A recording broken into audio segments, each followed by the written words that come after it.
there are a couple of episodes vying for top episodes of the season for me, Yeah. and they are my last two clips.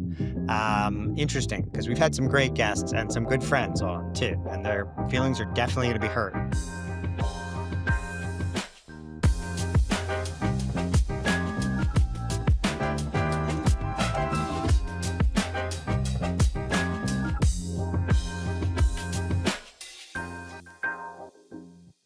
It's a little like jazz. Yeah, I love that. Jazz hands. You're You French. know You're the thing? French. You like jazz. You have to. It's the law, right? I do actually. My dad even more so. And Oh this yeah. is, look at this book, Tokyo Jazz Joints, and it's a beautiful photo book about those jazz joints in Tokyo that are kind of so insane. You have vinyls, they have amazing hi-fi sound systems, etc. So yes, I'm a jazz fan. So that actually brings up a really good point, oddly, which is this is our 30th episode, 30th. and it's the last episode of the season, right? Yeah. And a couple of times we've had episodes where we're supposed to talk about things, each one of us, and we compare some notes, but we don't really compare notes so that it's Yeah. organic and whatever. And then we wind up having this kind of mind meld somehow. And in this case, I just brought up jazz absent-mindedly by Yeah. accident, and you had that book sitting there. So that's one of the many reasons I have loved making this podcast. We share a mind. Yeah. I You are agree. my pod spouse. There's no question about it.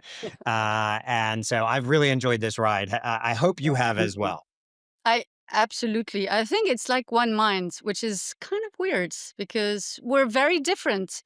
But I think, yeah, there's that. I don't know. I'm gonna say kismet. This It was is meant to kismet, be. and I think it frustrates some of our listeners in that we don't have as much conflict. We don't disagree, but I think one of the reasons I love these episodes where we each have to bring something to the table, and we don't necessarily prepare in advance, is that we do see the world very differently. We Yeah, agree when we point things out to each other, but we do see very different angles of the world, mostly because of who 100%. you are and who I am. Yeah. And that's what a lot of folks actually said. Like, we love that, transatlantic relationship. Like, even if you agree on some stuff, again, yeah, you have very different It's for angles of different things. reasons or Yeah. something like that. Yeah, it's ve Yeah. right, we agree for different reasons. Actually, Yeah. that's our version. Exactly. That's our version. And I think that's a healthy marriage, right? If we were fighting all the time, this would be not a pot couple, but a pot couple about to get Yeah, it divorced. makes you So, wonder how those on-air personalities who are supposed to disagree do. And anyway, so yeah. that's why I love this episode. We each agreed for our last and our 30th episode to bring different clips from different episodes of this season that we liked most, and point out why, and talk about the issues and that those clips represent, Yeah. and how they continue to be important to us today. Right? Is that what Yes. we agreed? That is what we agreed to, right? And we did not choose the same ones. Again, like, kind of crazy. But I love it. Yeah, It neither of was us. We hard to both pick. went to the library, and both of us came Yeah. back with three different examples. Yeah. And it was hard to pick. Not that I want to say that, we were awesome and we did amazing for 30 episodes, but I think there's a lot out there in terms of both the ones we were doing, just the two of us, those where we had guests. And all of those episodes represent a lot of what's going on in the industry right now, what's keeping people busy, what's keeping people up at night as well. So, Yeah, and also what I found interesting is when we originally started this podcast, we agreed we're not going to necessarily have guests, and then we wound up having yeah. a lot of guests who were super interesting and super additive, in many cases because they offered us glimpses into exclusive data or stories, and those are a lot of the examples each one of us brought as well. Yeah, well, I will say the reason for the guests is at the end of the day, we see ourselves as, industry commentators, but we're very hands on as well. We both have Right. consultancies. And that means that we don't want to be in that ivory tower judging Right. everything. We want to have people on board and hear their side of things. Right. And so, like, talking about the creator economy, we're creators, but we're small creators in comparison to some of those guests that we've had. Talking about YouTube, great to have the side of CBC, Channel 4. Even better to have YouTube to get that side of the story, especially because those episodes really created a turmoil within, our ecosystem. So yeah, it's been fun. And at the end of that episode, I would love for people to actually elect their favorite episode. Oh, And of course, share ideas for the next season, right? Because you said it's our last episode, but it's our last episode of the of season season. one. Yeah, Sorry, our exactly. last episode of the season Yeah. 1. I apologize, not our Sorry, last one. guys. We're back in September. We're Yeah. just taking a few weeks. Yeah, that's great. Actually, those are both great ideas that you did not run by me before we started recording, and I know. I'm pleasantly surprised. I think those are both great ideas. Vote for your You're favorite approving? Yeah. episode. Vote for Stamp your of favorite approval. episode of the season in the comments wherever you Yeah. listen or watch this pod, because that'll help us plan out season 2. We have some really great stuff coming in season 2, including some live episodes at major events like MIPCOM and Stream TV, but also some really great, amazing guests lined up for the new season as well. So tell us which episodes you like and what you want to see happen in season 2. Do you want to jump in? Yeah, absolutely. Let's get started. I think you should go first. Yeah, I love that. Thank you for that. You're a gentleman. Beauty before age. I've chosen 3 episodes. Let me start with one. The first one, of course, has to do with Europe. What else? At the top of the year, I said, you know, that, this was the year of France. I was You right. did.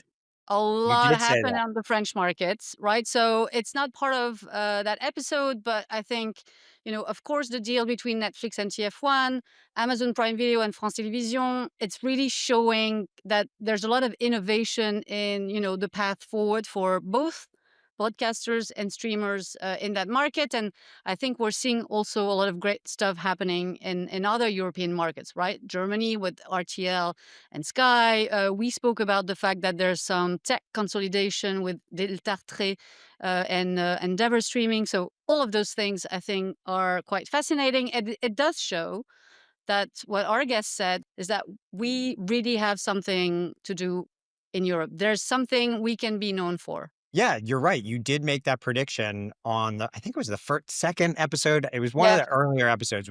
And actually, everybody listening or watching this should go back.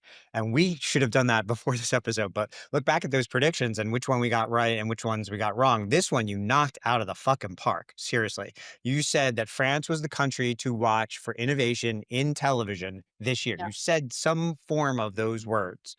And I was talking to somebody the other day after the TF1 deal with Netflix, the France television deal with Amazon, all the other the goings on that are happening in France right now. France, I believe, is right now predicting the future of most markets of television around the world. You're seeing alignments and partnerships and those types of things. And the episode that you brought to the table, 2 things. One, it is about collaboration. Yeah. It's very much about how Europe's powers are stronger when they're working together. And second of all, we recorded it in France. Yeah, in Lyon with the team from Bedrock Streaming. So, without further ado, let's hear from Jonas Engwall, CEO of Bedrock Streaming. No, my question is, if we don't have a front end or a D2C brand being the pan-European vehicle, can we expect maybe some sort of collaboration in more markets, consolidation, and then the pan-European platform is not the D2C, it's the tech underneath? Yeah, I mean, That's ostensibly what you Yeah, built, that's what right? you're trying to do, exactly. right? That's where we're going, Yeah. right? So It I is think that- pan-European. It is Yeah. pan-global. It is Yeah. pan Yeah. territory. Yeah, and we It's will be still a outside. few number of countries in the region, though, right? Yeah. So Today. Yeah, today. Yeah. No, absolutely. No, no, yeah, no. I but, mean, so we're decent numbers, right? So just to give you some numbers, in a few months we will cross over 500 people, and they're mainly tech guys, product, of course. We operate today. This is before Germany. We have 45, 50 million users on the platform. We offer the content is, like I mentioned before, all kinds of content, including audiobooks and podcasts. We have 60 devices. We cover pretty much most devices you can think of. So so I mean, for every every additional thing we add to the platform, it makes it so much easier to move into the next territory. And I think you're right. I don't know if there's going to be, I wouldn't bet my money that it's going to be a B2C, the European, whatever brand that is. But I do think that Bedrock will power a lot of players in and outside of Europe. So yes, you would allowing them to use the power of the platform you've built exactly to compete with global players. And just to give you one more number, like we spend between 60 and 80 million every year on tech. And we can then basically distribute that cost across multiple players. It would be very difficult, or at least minimum economically difficult to justify to spend 80 million in one country. Especially right now. Exactly. Right? Everyone is looking to cut back, be profitable. And so something's got to give. So the reason why I really like that clip, number one, I think everyone is in agreement that there's no SVOD champion coming out of Europe, that it's more complicated than that. But, what Jonas is showing is that, there can be that European tech platform that, actually succeeds at scale. Yeah, and that scale comes from sharing a single platform to a certain extent. I chose the next clip for similar reasons, similar-ish reasons, which is I have this theory of media now, despite all the chaos that's going on, that we're approaching the new normal.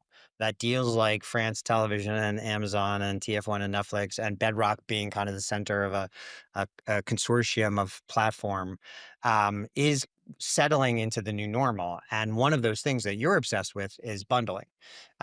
These new age bundles, though, they're not like your grandpa's or grandma's bundles, right? Grandma's. Is that how you would say? Grandma? Grandma?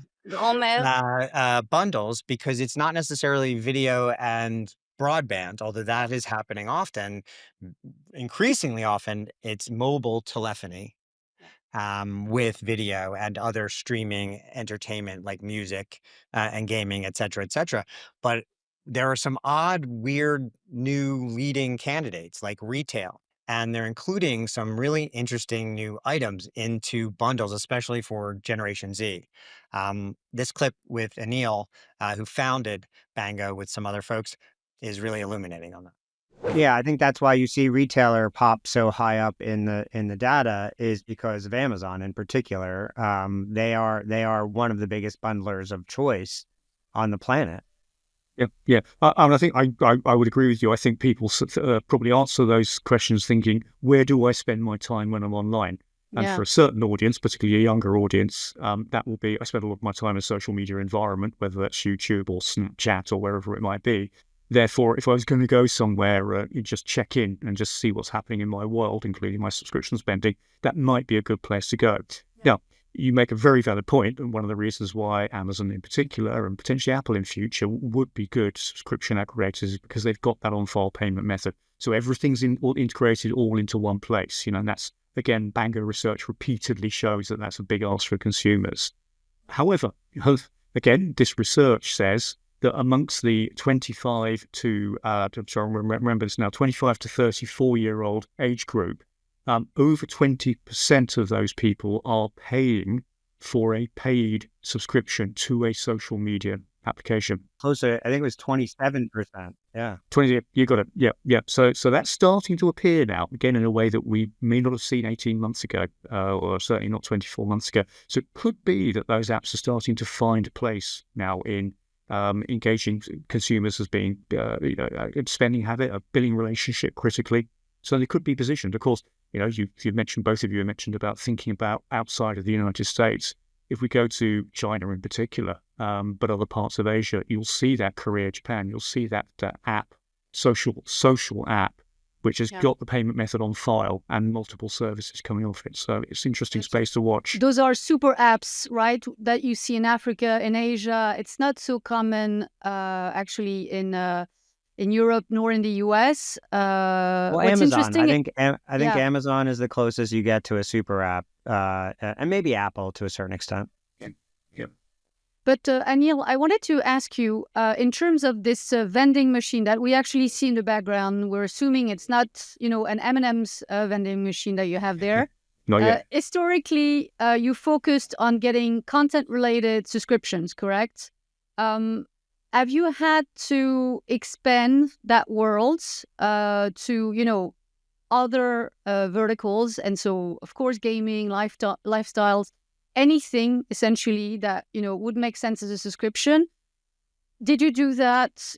Any examples that you can share? And have you seen, the demand from both your partners and their consumers? So this is the great question, Marion, and it is about the generality of subscriptions, is it? Rather than depth. Yeah. Yes, I mean, we're seeing quite a lot of interesting new categories coming up, and we talked about social media. The other one that's appeared in the charts in this report for the first is paid AI subscriptions to AI tools. Again, amongst the younger demographic, we've got close to 20% of people in that 25 to 34 group who are paying for whether it's ChatGPT or Claude or Perplexity, one of those premium rate subscriptions, which again, I think has come out of literally nowhere in the past 12 to 18 months. So that's interesting. Evan, you talked about retail subscriptions by value being second after SVOD subscriptions. Obviously, we know that a retail subscription will cost maybe some hundreds of dollars a year versus tens of dollars for a media subscription. If you look at the analyst data, analysts are talking about the digital subscriptions economy being worth 400 billion currently. What they're saying is over the next few years, if we start developing as consumers that habit of retail subscriptions as well, this will be $1 trillion market in a very, very few years. So when you see younger generations subscribing to bundles that include AI and social media now, over a quarter of Gen Z subscribing to paid social media subscriptions. It's a new era, but I do feel like that's elements of the new normal. Yeah, 100%. And what's fascinating is that we're often hearing that, younger demos don't like to pay. We have data to, back the fact that they pay if they care, right? If they really want it. It's just like that mix of services that they're going to be playing with in terms of subscription is just going to look way different than what we, the boomers, the millennials, were doing. Yeah, we just got some new research from Hub Entertainment Research, John Giegengack, our pal there, and it showed that younger generations, millennials and younger, actually pay for and have a total of way more subscriptions than those over 40, let's say. Yeah. And they retain more of them and see them a higher percentage of them, more than half, as must-haves. On the other hand, conversely, less than half of subscriptions for people millennials and younger are video. Yeah. Most of them are something other than premium video or free video even.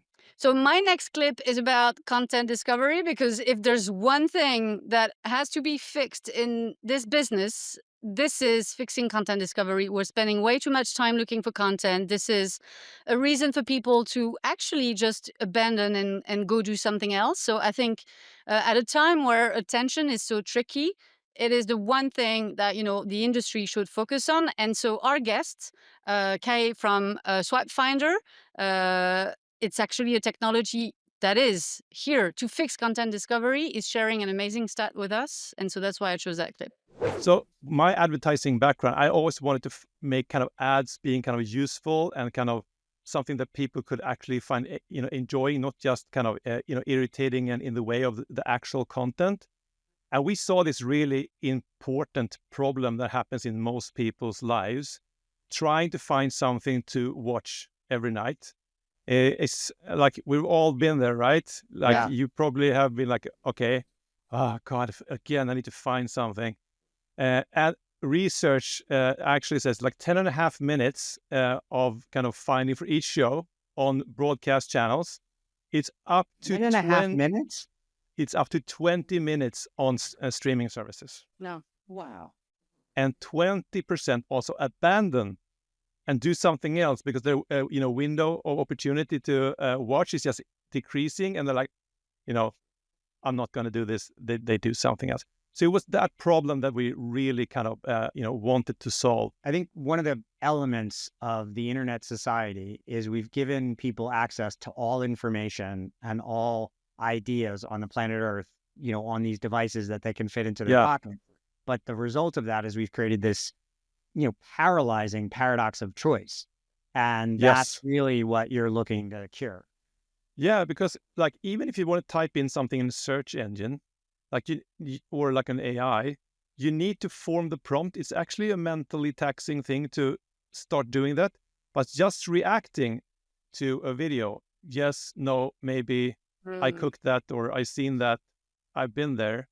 Like you're reacting to this great, and it actually makes the whole thing so much more fun, right? Looking at links, it's not a fun experience. Yeah. But seeing these, when you're going to try the food finder, I guarantee you're going to be hungry within like 10 Well, there's a minutes. reason why this works for dating, because it is a Yeah. bit of a gamification, and it Yeah. gives you a much better idea of what you're buying into, or who you're buying into in that case. But in this case, Yeah. what you're buying into. No, Yeah, no, I love absolutely. it. Of course, Marion and Absolutely. I Pretty cool. don't know that because we've been married so long. Yeah. Yeah, we've never used those, so I've thank never you. used one of those, so now I Yeah, get so to I'm exactly in. I finally can get to tell swipe the right. yeah, I can tell the cool kids that I know how to swipe, but for content and food, how boring. First of all, that guy looks exactly like Calais Chanel should. Second of all, he did give us what I think is my favorite stat of the season. That 20 minutes of searching to discover something to watch. That's the thing that's causing churn. That's the thing that's causing a lot of consternation in our industry. And I think it actually personifies what we do in this podcast really well. We identify triggers. We identify things, looking at data very often, both of us, but we identify that hot button issue that needs to be addressed that isn't. The center of everything. If you think about it, if you fix that, you make sure that people are spending time with you. That time spent, you can monetize. And again, to your point, because people are spending time with you, they keep paying you, you can retain them, etc. So I agree. Yeah, the retention marketing is substantially lower. The lifetime value of the subscriber, the ARPU, all goes up.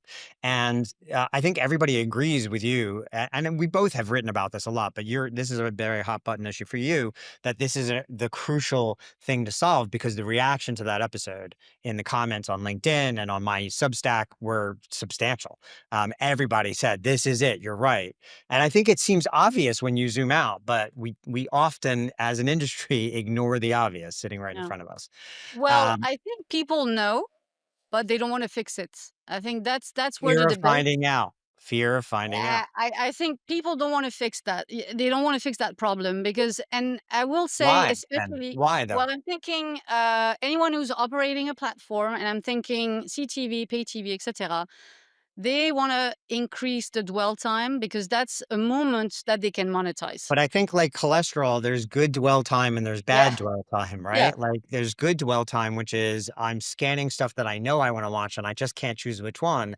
And then what's happening, and John Gingak's research on this is really informative.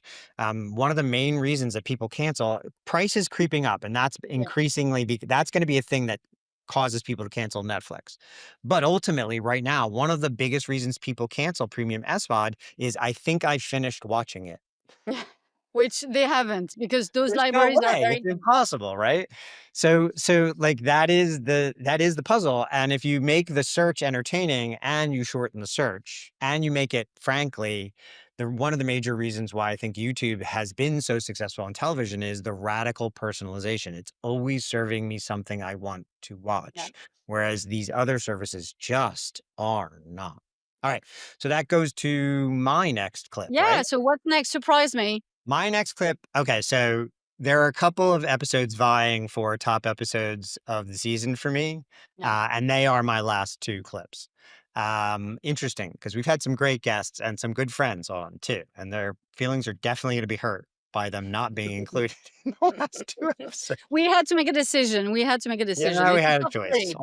All my kids are pretty, but we all know, those of us who have multiple children, there is a favorite. So this was great. One, the location, Cannes. Two, the guests. Yeah. Amelia de Moldenberg, who's the host and creator of Chicken Shop Date. Really amazing. She's an amazing guest. I learned so much just by talking to her. Yep. But crucially, Jasmine Dawson, who runs the whole digital mind operation over there at BBC Studios, taught us about how a major studio and one of the most traditional media companies in Yeah. the history of media can think like a creator, not just think like a creator, but can actually turn their entire business model and key performance indicators into a creator mindset model. So tell us about those 4 pillars. So fandom is sort of what we think of as our business. Fandom as the strategic engine and not the end goal. Because I think you talk about this a lot, about the flywheel. Yeah. If you're obsessing about that fandom and you use that as a strategic engine to not only think about where you can take your YouTube strategy or TikTok strategy, but also to have that impact on everything else and feel that more is more, and seeing hopefully that impact not only on your revenues on social, but also see the uptick in things like consumer products and licensing. The next thing would be thinking like a creator. And I think that's how you make content and who you make content with. So the how you make content, we sort of moved from clips, compilations, and thinking about how we cut up our amazing content for different platforms, always thinking about the audience, but strategically thinking, how do we create content ourselves? How do we make original content that is just for this screen or this platform? And then who you make it with. So we've got incredible value with our audiences. Our fans love us, but that relevance is always going to be important for us, and sharing that relevance value with somebody else and leaning into the creator economy and working with creators of all different areas, where it's in factual, whether it's in kids and family, or in scripted, has been incredible for us. I think KPIs, which I know you talk about a lot, is also a really love data. Same, absolute data geek. And I think moving away from views, which we do incredibly well with, 14 billion views last year, but views are quite a vanity metric at this point. There is how do you measure a view? What's the view the same? And moving more to that depth of engagement and thinking about watch time, and also how is our audience engaging with us? How do we actually measure that fandom? Because just because you viewed a piece of content doesn't make you a fan. So during that episode, I was like, damn, I wish I had come up with that. And so when we wrote about that episode, I actually asked her, can I steal that line from you? And that line is, views are a vanity metric, fandom is the KPI. And honestly, not that I didn't know it should be, but I did not know any traditional media companies were thinking this way. That was mind blowing. Yeah, and we got that confirmed by Amelia, who's this massive influencer and brilliant creator as well. We talked about the fact that she's become this cultural phenomenon, despite the fact that she doesn't have Mr. Beast sized subscriber base. She has about 4 million subscribers on YouTube. And she said that those are old metrics. The rules have changed. And that goes along with the thesis that we've been talking about, that there are rules to the creator economy, but they're evolving too. So yes, you have to get in tune with the creator economy, but you also have to shift with it as it shifts. And I think the combination of Jasmine's point of view from the big public media studio end of things is such a good lesson for publishers, for platforms, and importantly, for production companies and studios. And then on the other end, Amelia's lesson is a great one for all the creators out there, that you can't get lazy. You have to keep adapting. You have to kind of remain as engaged with your enterprise as when you start. Yeah. The one thing I will say that Amelia does, and I don't think a lot of other creators are doing, she's keeping that main IP completely pure, right? Meaning that she's not bringing any branding elements into the format that is, chicken chop date. And I was like astonished, because Yeah. I'm like, my first question in my mind is, okay, but then how do you make a living? How do you monetize? So But I thought, I think that's the key lesson there, which is it's not a click. She's not doing branded content in. She is making money off of, programmatic ads, AdSense on yeah, YouTube. But her main enterprise is this larger brand, this larger yes. piece of IP that she's created for herself. And that's the lesson for both sides of the equation, which is you can't play by the old rules. keep the content pure in this case and do your brand deals outside the show. That's kind of flies in the face of what we've been taught as traditional media experts. Okay, so that's 4. We got 2 more. Yes, but we are out of time. So we're going to end this episode here. And it turns out this isn't the last episode of the first season of the Media Odyssey podcast. It is the penultimate episode. I think that's how you use that word, the penultimate episode of the first season of the Media Odyssey podcast. It's been great doing the season with you, but we're not done yet. If you want to see our last 2 clips of the season and my favorite episode, is it your favorite episode that you're sharing next? Yeah, it's getting there, especially because I think, the guy on stage really annoyed me. He was proving me wrong, maybe. I don't know. Wow. Okay. All right. So if you want to see what those 2 last mystery clips and episodes are, tune into the next episode of the Media Odyssey podcast. Until then, that is Marion Ranchet, and her Substack newsletter is called Streaming Made Easy. Absolutely. And you are Evan Shapiro, the one and only, and your Substack is Media War and Peace. We'll see you next time.